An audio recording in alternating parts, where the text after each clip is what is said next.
very special session, Correcting Lockdown Health Messes, with Kavita Devgan, acclaimed nutritionist and holistic health consultant. So, for those of you who don't know me, I am Sukirti Gupta. I'm the co-founder of Sipping Thoughts. Sipping Thoughts is a multi-platform media company that was co-founded by me and Meeta Gutgutia. It was set up keeping in mind the tagline, Real Women, Real Thoughts. We wanted to create a no judgment platform and create a network of women for women. We reach 2 million women on a monthly basis. Sipping Thoughts is, of course, available on Facebook, on Instagram, on YouTube. And of course, please do check out our websites. All of our sessions are listed there. I'm sure you'll find some interesting content to read. But today I'm very, very excited to have Kavita with us because I love talking about diet, food, and beauty. So I don't know about you, but this pandemic has also had some issues around the waistline. So that has also been one of the factors that has been contributing to the pandemic and also many other health messes. So today we will talk about low activity, weight gain, water retention, bloating. The second one, low nutrition, maybe some deficiencies, especially I know I might be facing because I'm not going out so much. Mood changes because being cooped up inside, about unhappiness, anxiety, and insomnia. So glad to have Kavita with us, and she will be actually taking us through all these health messages and simple solutions that we can all adopt. A bit about Kavita. I know she needs no introduction. She is an eminent writer, a nutritionist, a weight management consultant who propagates practical, effective, and delicious ways to achieve a healthy lifestyle. She is a much read columnist with the country's premier media groups. Her first book was Don't Diet 50 Habits of Thin People. It was a bestseller when it was released in 2016. It has been acclaimed by everybody. The actress Kalki Kochin has and Amish Tamati have both endorsed the book as a must read. Her second book was Ultimate Grandmother Hacks 50 Kick-Ass Traditional Habits for a Fitter You, which was released in 2018. It has again been endorsed by so many big names, Kapil Dev, Kiran Mazumdar Shaw, Dr. Devi Sethi, and has got raving reviews. Her third book, which just came out in April, and when I spoke to her, actually, I think she was already writing her fourth because she said she was in bed writing. So I'm waiting for that one too. It has been endorsed by Pulitzer Prize winning author and oncologist Dr. Siddharth Mukherjee and the eminent cardiologist Dr. Ashok Seth and Professor Srinath Reddy, who is the president of the Public Health Foundation of India. So this is going to be a kick-ass session and we're going to get our asses kicked to get back into shape. So Kavita, I'd like to start you off with the first question and welcome you to Sipping Thoughts first of all. And for all of you, yes, we will have a Q&A at the end. So please start typing your questions. Damini is there. She will be selecting them. She will be unmuting you. But I am dying to kick off my first question. So the one I always have. Do thin people really think differently, or do they do things differently than the rest of us? Kavita? Hi, Sukriti, and hello to everybody here. Thank you all for joining in. I'm so happy to be part of this Sipping Thoughts webinar. I would have, of course, Sukriti, loved to have done it live, but And we will do it live hopefully soon. yeah, this pandemic has just messed up a lot of things, including this. We will talk about the messes later. But yes, Sukriti, to answer your question, I would really say they think differently, but in fact, that's exactly the message I gave in the first book, because that is the book, The Don't Diet is a book that I wrote after learning the lessons, not from my nutrition college, not from anywhere else, but actually from my clients who I counseled over the years. So I realized what are the things people do right and what are the things people do wrong, which affects their weight. So basically, I would say it all stems down to your habits, not really just thinking, but the automatic habits that you live your life by, you know. And some of the habits are automatic by upbringing, by the way you've lived your life, or sometimes even they're wired into you. But most of the habits, I personally believe, can be brought about or can changed or can be adopted with a little practice. So the word here to look out for is habits. Thin people definitely have different habits compared to And is that people. habit also one that they don't eat? Not at all. In fact, thin people eat. People who don't eat Yes. really cyclically, sometimes they eat, sometimes they don't, sometimes they eat, and it's like a cycle with them. They are the ones who gain weight. The whole point, in fact, the very name of the book is Don't Diet, the very premise of my book, and the only way a person can stay thin is to really have a good relationship with food. Consider it your friend, not your foe. Trust me. And you will forever stay thin. And the second rule, which I would love to really add here, is never, never look at food as just calories. Because the moment you put that lens on the food, you lost. Because calorie counting is an outdated science. It's something that is not understood that well. So a far better approach is to try and eat food that is better for you, healthier for you, more nutritious. Because the moment you plate nutritious food, you crowd out the extra calories on their own. So that's a far better approach. So again, that is a habit. There are about 50 habits there, like as the book says, in the first book, Don't Diet. And each one of them is very easy to adapt in your life. One is this, picking up nutrition over calories. Second is not, defining yourself by just the number that comes on your scale. You don't, your weight, you're not just made of fat. You're made up of a lot of compounds. You're made up of water, you're made of muscle, you're made of fat, you are made up of muscle. So the whole composition can be different for everyone, right? And two people looking differently, one looking fat and one looking thin and toned, could be weighing the same, of the same height. So do not get fixated on what the scale is showing. In fact, I tell everyone that I think that's the second chapter probably in the book, which says that do not take your number on the scale as your defining factor. There are so many other factors which define whether you're thin, whether you're healthy, whether you're fit. So look at all those. Weight is just one factor out of the hundreds, literally. So they have to train themselves, if to put it in your words, they have to train themselves to think differently. I will put it like that. Now, coming to your second book, which is, of course, much talked about, that we have to go back to eating the way our grandmothers did. Is that really true? I mean, have we changed a lot of our food habits? And is it really going back to the basics of what our nannies did and our dadis did?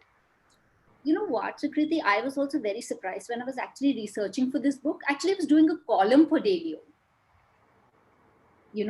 and Kaveri gave me that column and she gave me a carte blanche. She said, write whatever you want. And I realized that all I wanted to write about was, the habits that I grew up with and the foods that I used to eat but don't eat now. So because it was a way of revising for my own self and my own family, bring this back in my life. So I was sharing it with the readers.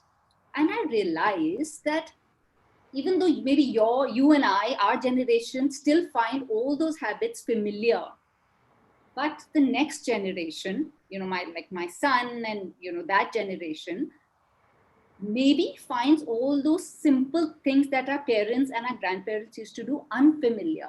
And that shook me. Just sitting down on the table as a family and eating is like an alien concept now. And that was non-negotiable when I was growing up. You know what I'm trying to say? This is just one thing that I've mentioned there.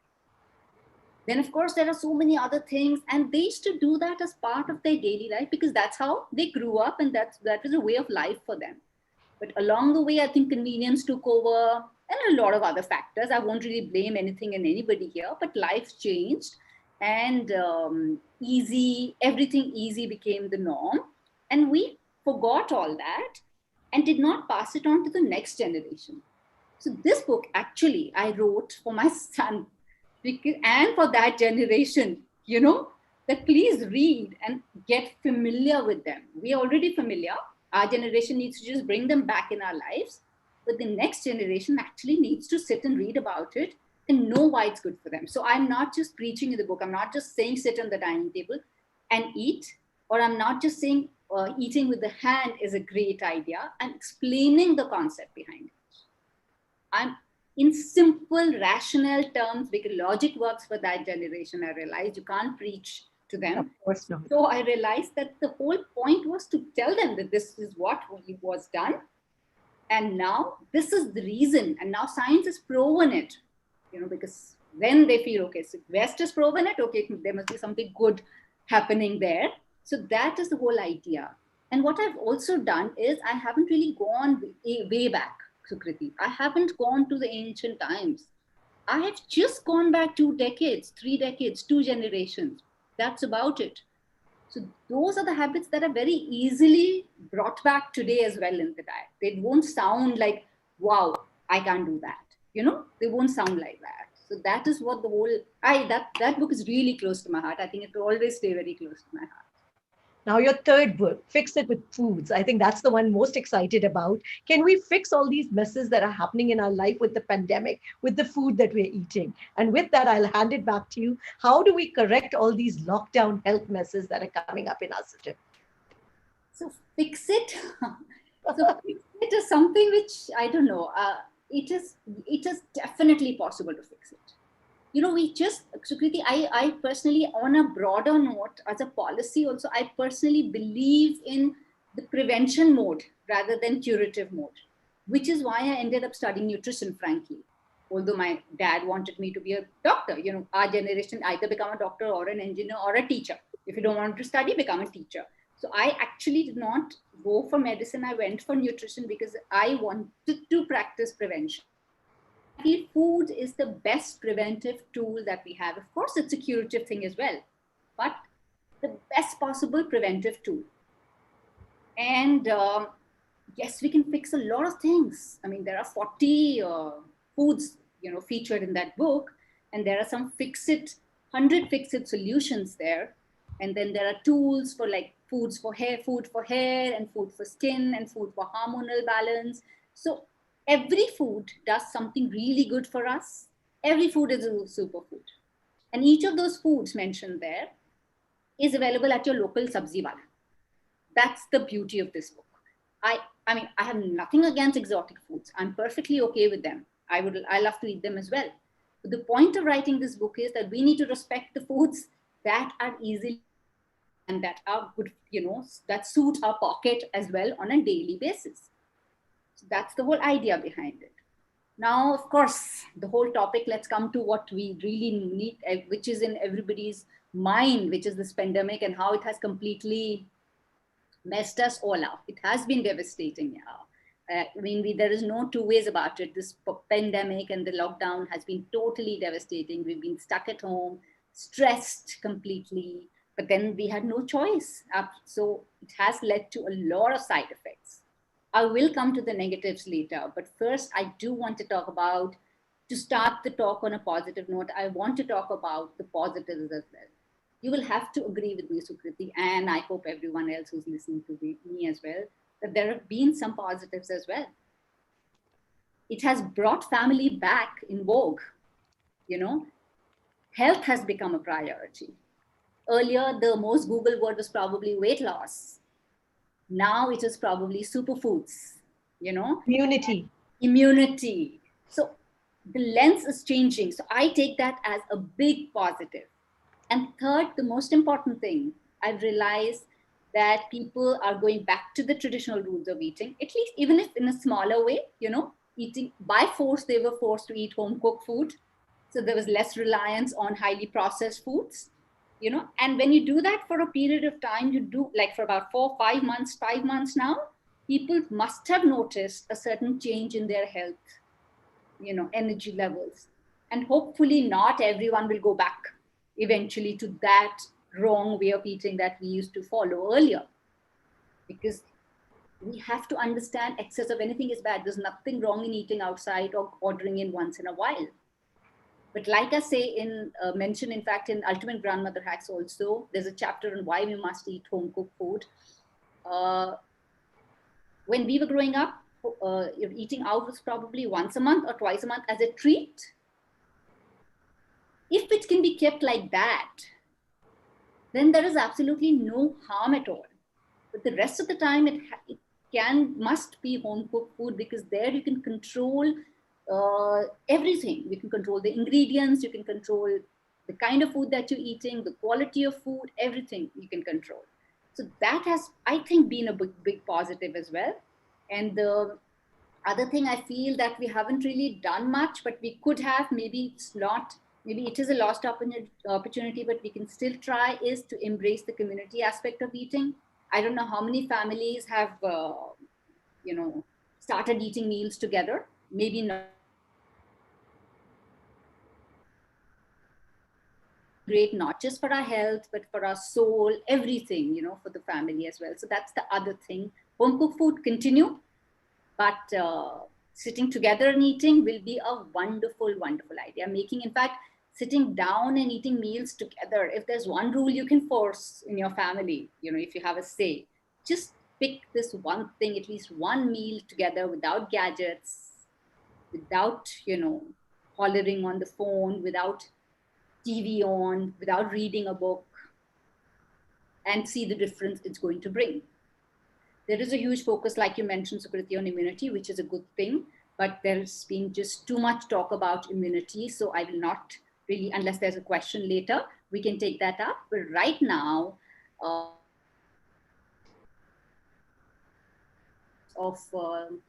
like you mentioned, health messes that the lockdown has brought about.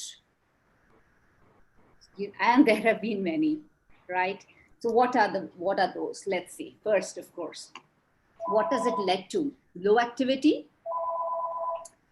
weight gain. Because of low activity, almost everyone has gained weight. So have I.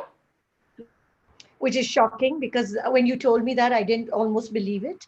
I have, and I realized that. And the moment you realize that you've gained weight, you start putting a check at it, So when I'm so careful and I have gained weight, I can imagine how much, everyone must be facing that trouble, because suddenly our life has changed, suddenly the activity level has dropped to almost 10-20% of compared to what it was earlier. And these are things not in our hand, really, So people have gained weight.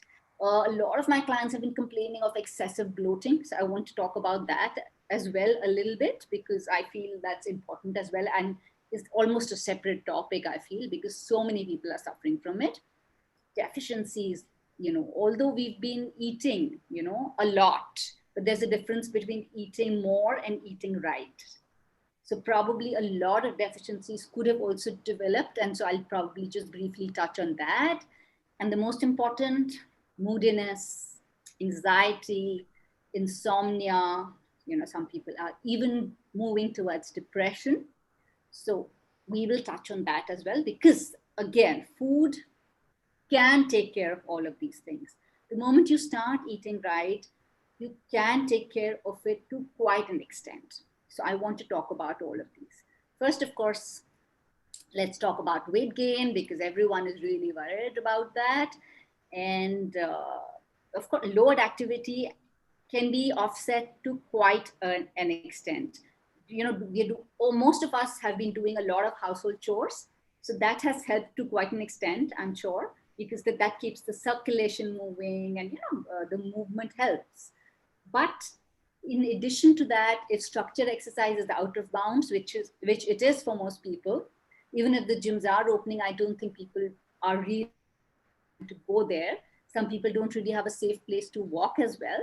So if all of those structured exercises are out of bounds, then I have a very simple suggestion, and that's something I've been talking about forever, not just now. I'm a big fan of unstructured exercise. Simple things, like trying to put in, take out 20 minutes to 30 minutes to do some kind of a gardening, even if it is just in the balcony. It is such a big calorie burner. Playing hide and seek with your children, or any game with your children in the house is wonderful. Doing an online class, aerobics or maybe yoga or anything that works for you works beautifully. Going up and down the stairs. Most people have stairs either in their house or they have, they live in apartment complexes like I do. So decide to do stairs, not just like once or twice, fixed times, like do it thrice a day for 3 minutes each time. That is a wonderful metabolism booster. So if you're not able to burn too many calories by exercise, at least keep your metabolism at a certain level by doing this pumping the body exercises. All of these really help. Every hour just getting up and walking in the drawing room or wherever you are sitting and taking your calls and everything, that helps. So unstructured exercise, think of ways, think of creative ways you can just keep moving your body. That's important. Along with that, of course, along with offsetting the load activity, you do need to cut down calories as well, because that's important. What I'll give you a few simple suggestions, because here I can't really give out a diet. That has to be individual for everyone. First thing that you can do is you can put a complete ban on snacking. If you have to snack, let it be only a fruit, or some small portion of a protein. That's the first thing. The second thing I want you to do is to make fried food once a week affair. That's it. Once a week you're allowed, and stick to that. Similarly for sweets, once a week. The fourth thing that you can do is if you want to go a step further, what you could do is there are three main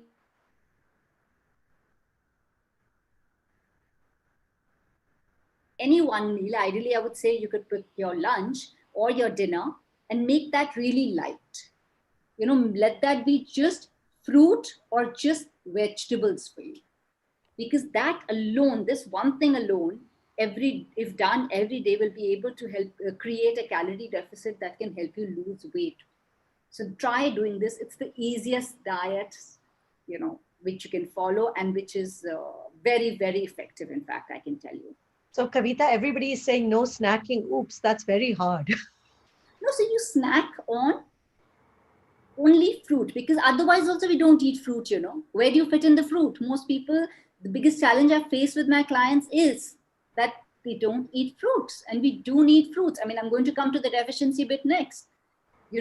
So the best thing to do is to factor in 2 fruit meals, like mid meals.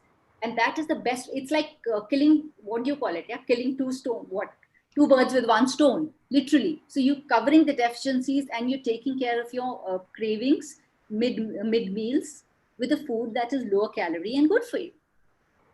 And the other thing you could try, and this is the perfect time to try out, is maybe try out intermittent fasting. If it works for your body, it's a great time to try that out. It will help detox your system, and also help you, discipline what you. Can you tell us a little bit more about intermittent fasting for those who may not be familiar? I know Sure. it is all the fad, but It's not really a fad. So intermittent fasting is not really a fad diet. It doesn't fit into that category, according to me. It is a healthy way of eating, as long as you do it right. Of course you which can. way? Because there are many ways to do intermittent So fasting. there are people who mess up with intermittent fasting also. They make that also into a fad. In that way, you're right. The right way to do it is that if you've never tried intermittent fasting, then first you try and eat within a 12-hour window. Okay? And not eat in the other 12-hour window. Only have water. And then slowly you move to the 10-hour window, eat within a 10-hour window, and not eat in the 14-hour window. And then the most common and the most effective is the 8-hour window. Okay? So you eat between the 8-hour window, you choose your 8-hour window, and you, according to your hunger, and then you eat within that 8-hour window, and not eat in the other 16-hour window. So that's the right way to do it. People take it to extreme, People take it to eating within. Made it draw first. People take it to eating within 4 hours. I know people who eat within 4 hours window as well. Do one meal a day, and that is really damaging to the body. So if you want to follow intermittent fasting, do it the right way. And then it'll definitely help you. And listen to your body. If it doesn't work for you, please don't do it. It doesn't work for everybody. The same way intermittent fasting also doesn't work for everybody. That's how it is. Thank you for explaining that. I think enough about weight loss. We'll move on to deficiencies, because I don't want to run out of time. And I think bloating also. Yeah, we'll talk about that also, because deficiencies, I see that happening, to a lot of people. I noticed, suddenly my nails were, in spite of knowing everything, you tend to everyone makes mistakes, you don't realize what you're eating and what you're not. And especially because I am lactose intolerant. So I did get a little lazy and did not take care of my calcium, I think.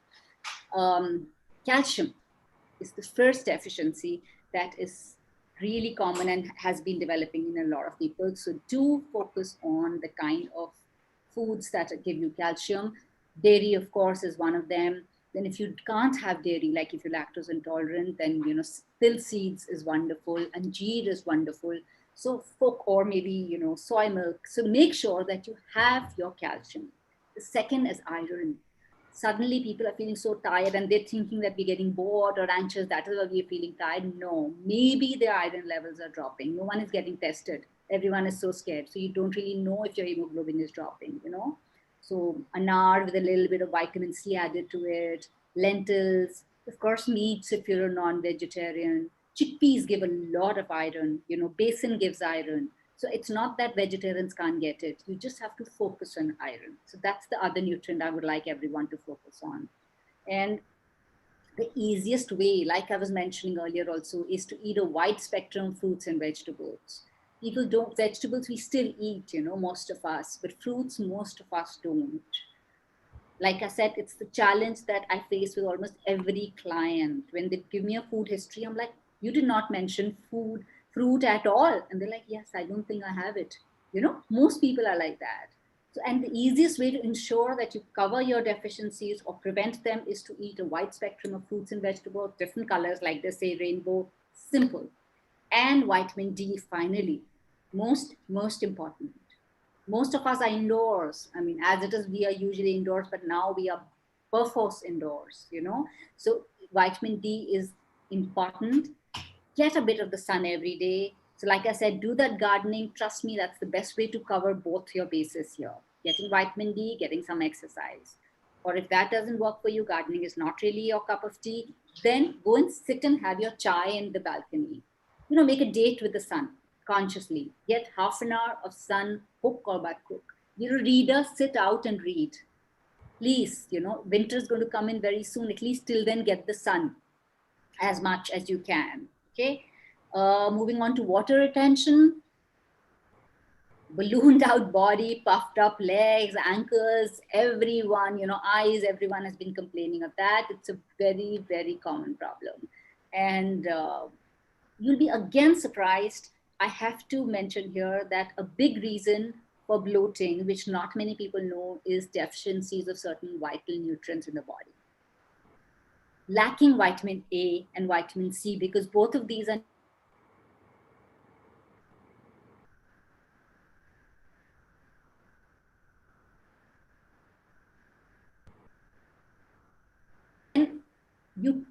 that could lead to bloating Can because you repeat that, Kavita? I think we lost you for a bit. I said deficiencies of certain vital nutrients can lead to bloating. Not many people know that. So vitamin A and vitamin C are two nutrients that are essential to help prevent bloating in the body, you know, and they're water soluble. So you need to eat them every day. They're not stored in the body. They are needed to strengthen the walls of your capillaries. So if your walls of your capillaries are weak, your body will have a tendency to bloat, you know. Then vitamin B is a big issue, and vegetarians sometimes face it because they don't get vitamin B12. So if you are deficient in vitamin B12, you get bloating maybe too often, you need to take a supplement, please, because B12 sources are all non-vegetarian foods. We don't get B12 in too many vegetarian foods. So B12, vitamin A, vitamin C, all of these play a role in bloating because they're important. And D again comes into play here because D impacts our hormones, which are linked to water retention. So if you're deficient in vitamin D, if you're not really getting the sun, maybe that is why also your body, you know, could be bloating up. Now, Kavita, should we get checked for our vitamin levels of A, B12, and C and D, or how do we know that we are deficient So in I'll these? tell you what, there are no tests for most of the vitamins A, C, and all that. You only have two tests, which is for vitamin D and vitamin B12. And I do recommend everyone to get them done because trust me, I find almost 80% people deficient in vitamin D, 80%, which is a huge number. And, you know, most vegetarians, almost 90% vegetarians, deficient in B12, unless they are already on a supplement. So if you're worried right now, you don't really want to get tested, that's fine. Maybe for a little while you can have these two supplements and then get tested in about, say, 2 months' time or 3 months' time and stop then. And can you fix it with food, or do you have to take a supplement for A and No, for A, C, magnesium, all these calcium, you don't really need a supplement. Do not keep popping supplement for everything because there are enough food sources for these, enough food sources, right? But like I mentioned, for D, there aren't any food sources. So you need either you sit in the sunlight, but if you're already deficient, you might have to do supplementation for some time at least, because you can't leave your D levels low for a long time. Like I said, mood, everything will happen. I mean, it'll come again and when I talk about mood changes, you know? So it's very important. Similarly for B12, non-vegetarians mostly get enough of it. Yes, it's there in all the meats and egg and everything, but vegetarians don't, unfortunately, because it's not really there in too many vegetarian sources. If they're very careful, then maybe yes, but very few vegetarians are that careful. Like I always like to say, most vegetarians are not vegetarians, Sukriti. They are grainitarians. They only eat grains. Who eats vegetables? Who eats vegetables? Tell me. yeah? Mostly eating either roti or bread with a little bit of substance. You're not a vegetarian, you're a grainitarian. You're eating cereal, you know? So that is the reason. And of course, bloating can also be because of a lot of other reasons, unhealthy eating, irregular time. All of this can lead to waterlogged bodies. So you need to sort out your lifestyle. You need to zero in on natural diuretics. I'd love to give you a small little tip here. It's a fix it in my book, Fix It with Food. It's one of the 100 fix its. That little, little nahi, so much dhania our mothers used to put on the sabzis, on every sabzi. Whatever color the sabzi might be, it used to look green. Remember earlier? But now no one does that. And you'll be surprised to know dhania is a brilliant diuretic. It actually, gets rid of the extra water from the body. So simple tips like that, start eating more dhania, start eating dhania chutney.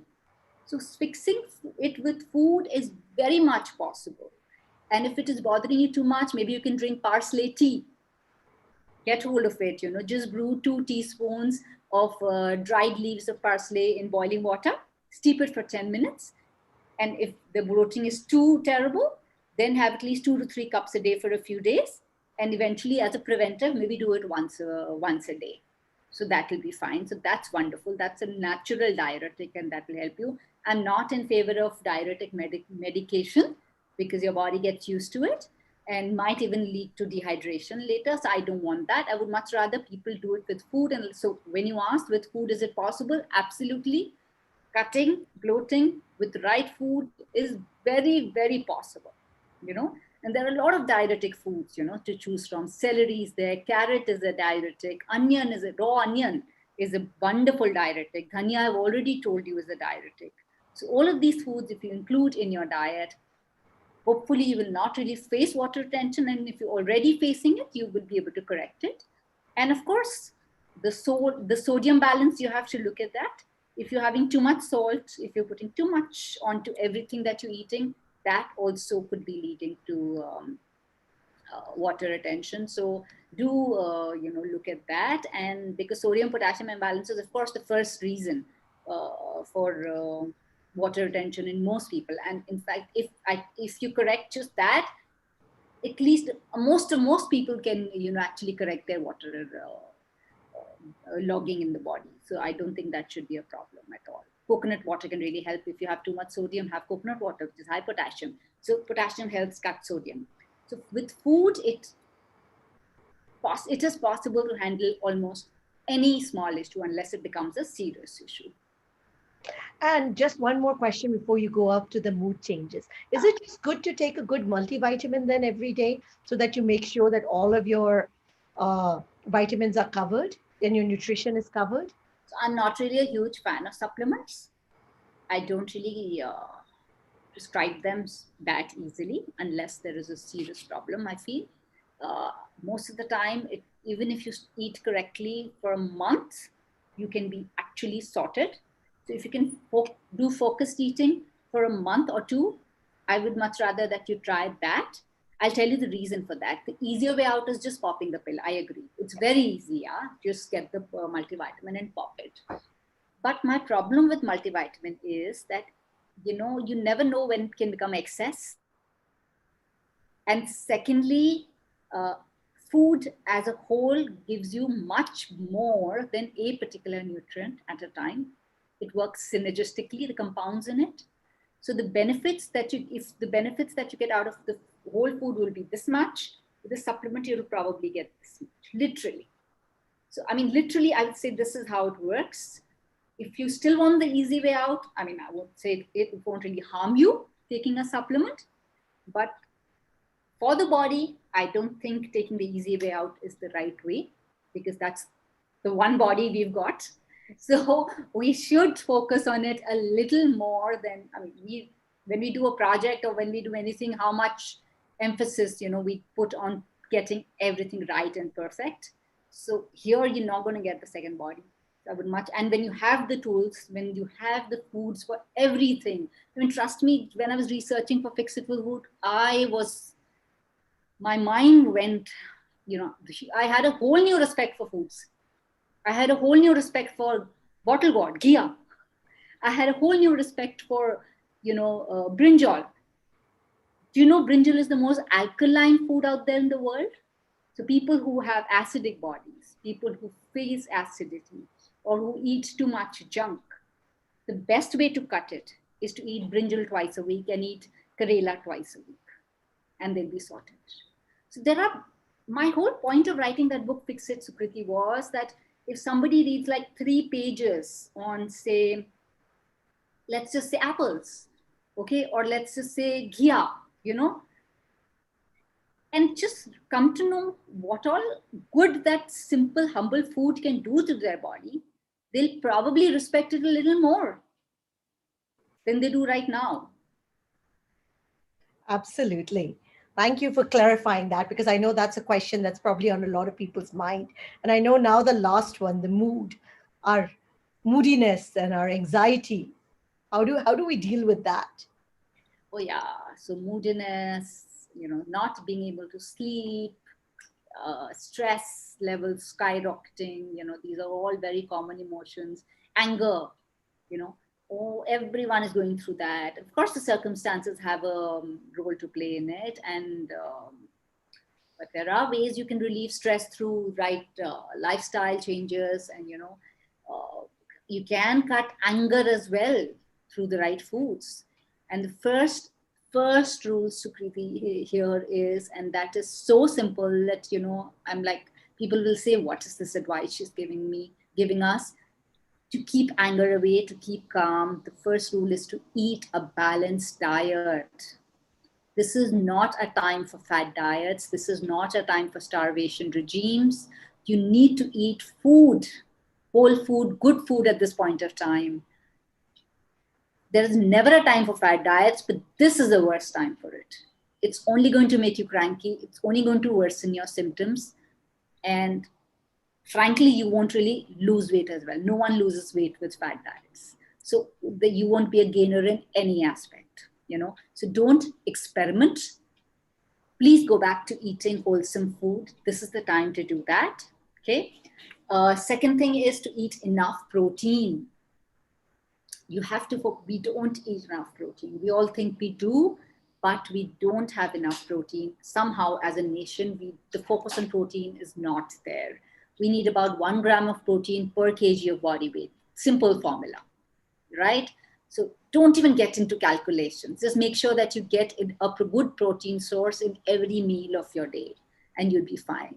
But why is protein important for mood? There is a direct connection, Proteins have amino acids, and there is one amino acid in particular which is called tryptophan, okay? And that converts into serotonin in the brain. You might have heard this word being thrown about everywhere, serotonin. Serotonin is your calmness, compound in the brain. That's the compound that keeps you calm, and that's the compound that cuts anger and keeps you stable. So if not enough serotonin is being made in the brain because you're not eating enough protein, you are probably leading yourself to anger. but not eating right. And if you are feeling angry for whatever reason or stressed for whatever reason, if you focus on the kind of protein or the amount of protein that you're eating, you will be able to see a huge difference. Trust me, just try this out. It's going to bring about a huge, instead of popping a anti-stress pill or anti-anxiety pill, try eating a protein source and see the difference. It's an instant change. You know, your protein goes in your body, serotonin is formed in your brain, and you will start feeling calmer. So that's the first thing. Second thing, first is balanced diet, and second is enough protein. Third, do not go on a nil carbohydrate diet. Please, this is not the time to try keto diet at all. I mean, I wouldn't say hate, sorry, I should not use the word, but I'm not a proponent of keto diet at all in any case. But this definitely is not the time, because I mentioned the protein that you need, you know, to form serotonin. But for that protein to reach your brain, you need some carbohydrate along with it. So if you're not eating carbohydrate, the protein that you're eating, the serotonin is not going to reach your brain. So what's the point? Again, you'll be angry. Again, you'll be cranky, right? So to keep your mood stable, ideally eat a protein carb combination, you know, choose good carbs, choose good protein, but eat this to stay stable. Just this, notice a huge change, okay? I'll quickly give you 5 foods that are very good happiness foods. I think we're running out of time, are we? Yeah, we have time, but yes, we'll go to audience questions after this. But please do tell us the happiness foods and good carbs. Somebody has just asked Yeah. that question also. First, the happiness foods. Haldi, turmeric. Everyone thinks it's a great immunity booster and an inflammation cutter, antiviral. It is all of that. But not many people know that haldi, turmeric, is actually a very happy spice. A little bit of turmeric every day with a little bit of pepper can actually keep you happy. So that haldi doodh is the most potent happiness food that you can think of. Because one, your milk is giving you the tryptophan that you need. Well, haldi is adding on to the happiness quotient. And that pepper is helping you absorb the curcumin from the haldi. Okay, so haldi is one. Chickpeas is another food, which is a happy food. Dairy, like I mentioned, is a wonderful happy food. Banana, trust me, it's such a calming food. Do not shun banana. It's not a weight gain food at all. Maybe that's a topic for another webinar, but banana is a wonderful happy food. And my favorite, figs, anjeer. Have all of these, at least, you know, out of these 5 that I've mentioned, at least have 2 every day. Haldi, chickpeas, banana, dairy, and figs. Out of these 5, at least 2 to 3 every day, and you'll see a huge difference. And good carbohydrate, I think somebody asked, Sukriti? Yes, good carbs. Yeah. So food can always be good or bad. Nutrient can be good or bad. So with carbohydrates, the best way to pick up is to pick up complex carbohydrates instead of refined or simple carbohydrates. You know, so complex carbohydrates are carbohydrates that have a lot of fiber in them that haven't been, you know, completely stripped of the fiber. Like, for example, wheat is a good carb and maida is a bad carb. You know, so that is how you pick your carbs. And similarly, the way the carb is made, for example, if you're making a cake out of maida, that is bad for you because you're adding two bad carbs together. You're adding sugar and you're adding maida, right? So that becomes like a composite bad carb for you. So just try and eat more of the complex carbs and eat less of the bad refined carbs, and that you'll be fine then. Awesome. Damini, can we start off with some audience questions? I know quite a few are coming in. Wonderful.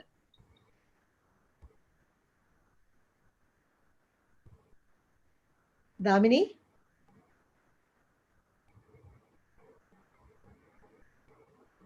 All right. Let me just ask Suchita. Suchita, I'm asking you to unmute. Go ahead, Suchita. Yeah, Suchita, hello, go ma'am. ahead. Yes. Yeah, I just want to know that what are the low calorie fruits? We are eating many fruits in daily life. For weight loss, what are the low calorie fruits? Okay, hi. So with fruits, trust me, I don't think any fruit is bad for you. I mean, I'm a little different What from about mangoes and are over? no, People that's say what I'm they're saying. very I'm very calorie high. I'm very clear on that. I'm very, very clear on this that no fruit is bad for you. If it is in season and if you don't eat it, that's where you go wrong. So if mango is in season, you must eat mango. Similarly, everyone says Okay. that banana is a high calorie fruit. I say, what do you mean by high calorie fruit? A banana or a mango will give you what? 125 to 150 calories max? If Yes. you're comparing it to an apple, which gives you 75, agree it's double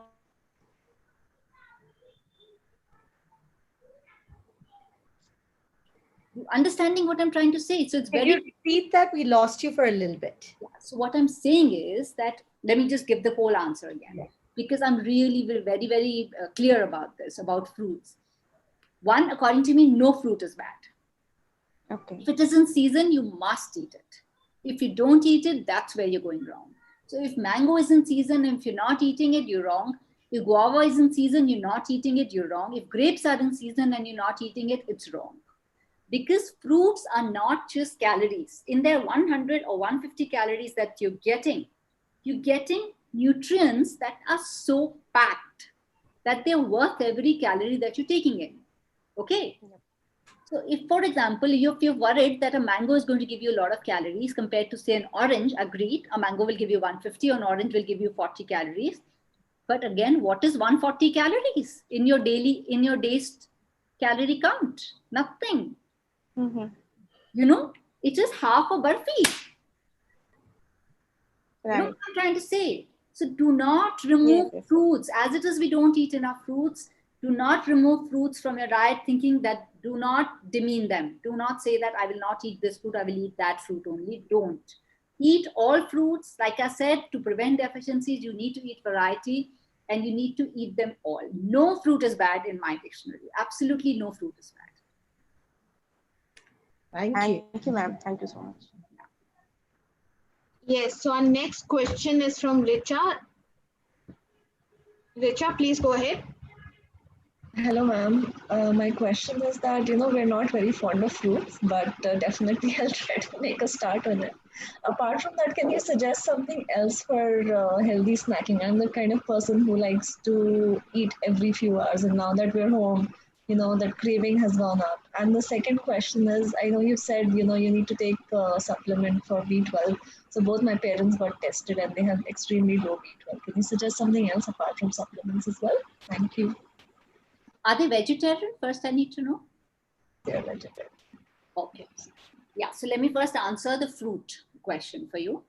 Um, See, if you're not fond of fruit, please, I would suggest that you start by eating like half a fruit every day and then build it up to one and then slowly, eventually move up to two.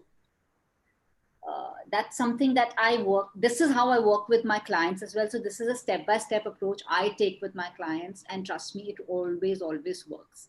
So start with the fruit, start with half a fruit and start with the fruit you can tolerate, if not like, and then eventually get around to liking that and moving on to the other fruits. One fruit, and then eventually within 2 months or 2.5 months frame, come up to two fruits a day.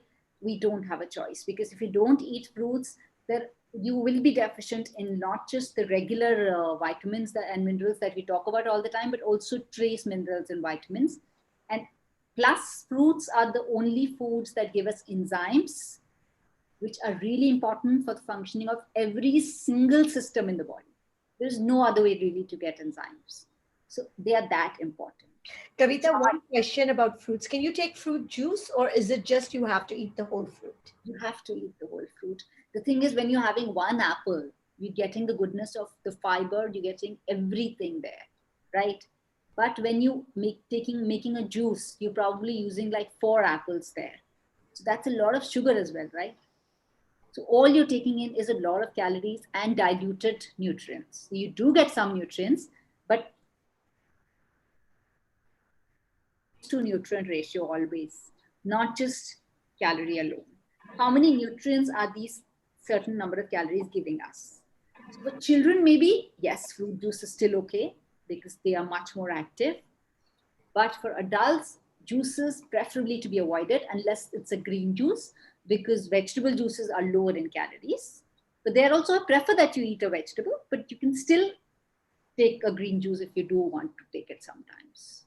And any substitutes? I think that was the second part of the question. No, she wanted to know for B12, actually. Yeah, for B12. Right. Because there is no substitute for fruits, I'm sorry.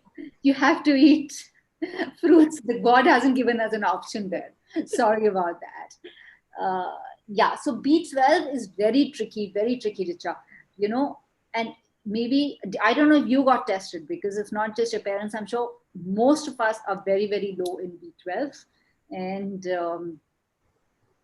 if you don't eat meats at all, then I would say that you try and include a lot of fermented food in your diet, in their diets particularly, you know, things like kanji, things like sprouts, even yogurt will give you a little bit of B12.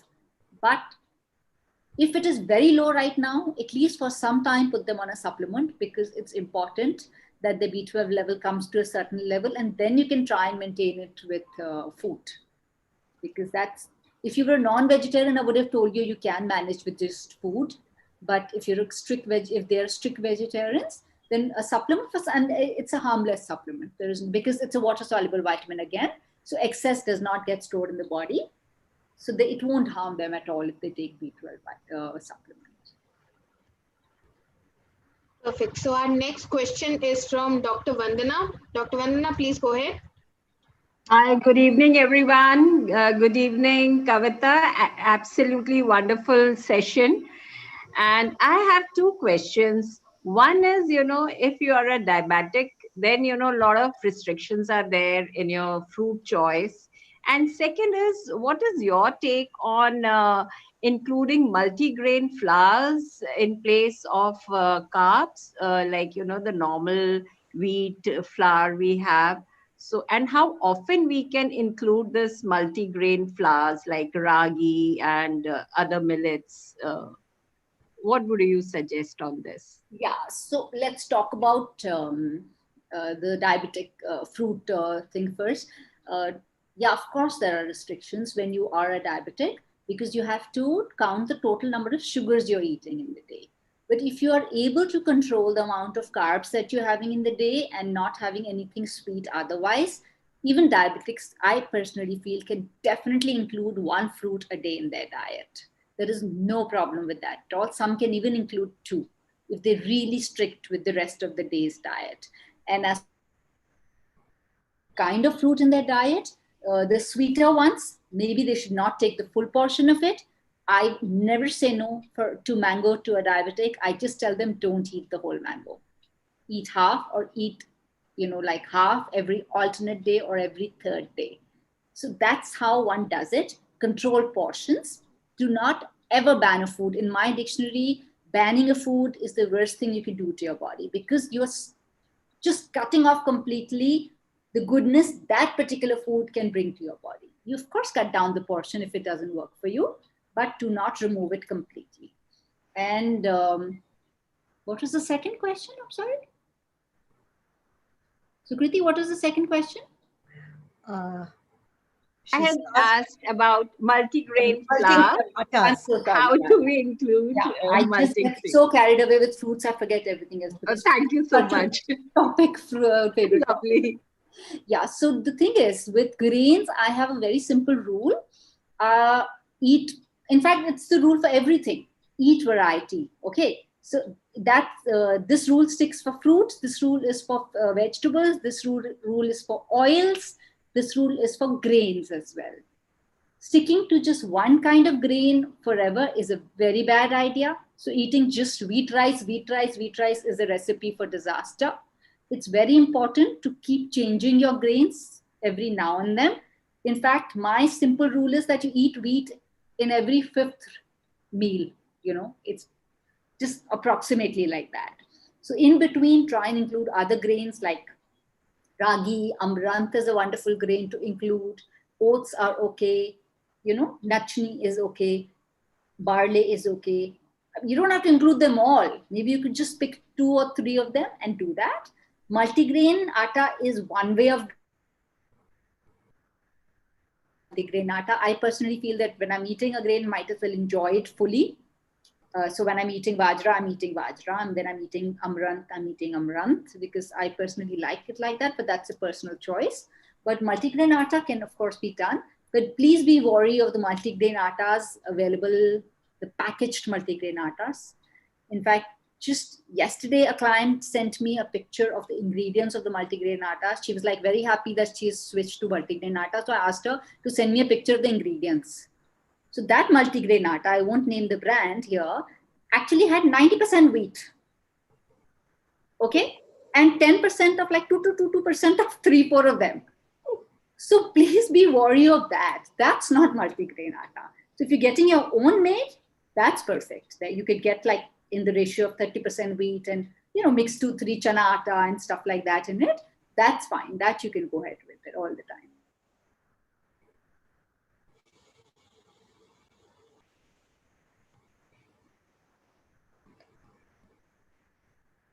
Damini, we'll be taking our last question. I think Asha, we have.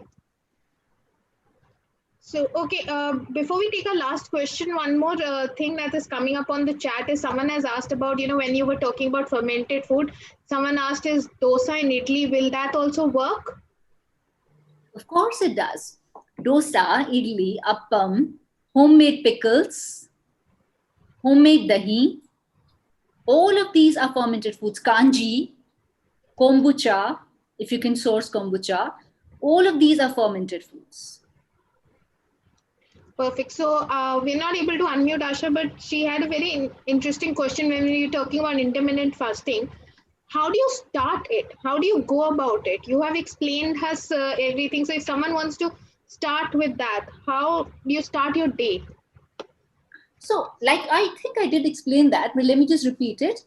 Always begin with a 12-hour fasting window. Always. Don't jump into straight away 8 hours window. Make it a gradient thing. So first start with a 12-hour window and eat 3 meals in between that 12-hour window. So eat normally, of course eat healthy, because if you're eating junk in the intermittent fasting, the whole purpose is beaten. So you change your lifestyle, eat the right foods, but eat within 12-hour window. So then maybe after a few days, you move on to 10-hour window, okay? And then to the 8-hour window, because that's the ideal thing. And there are ways to do it. You could either do it 5 days a week and not do for 2 days, or you could just do the whole week if you're comfortable, do it for like a couple of months, give your body a break, and then go back to it if need be. So totally your way of picking how you want to do your body's cues. Don't go by what is a popular opinion at all. Well, we have a lot of questions coming in, but unfortunately, we always run out of time. So we apologize if we've not been able to get to your question. But one last tip from you, Kavita, before we sign off for today.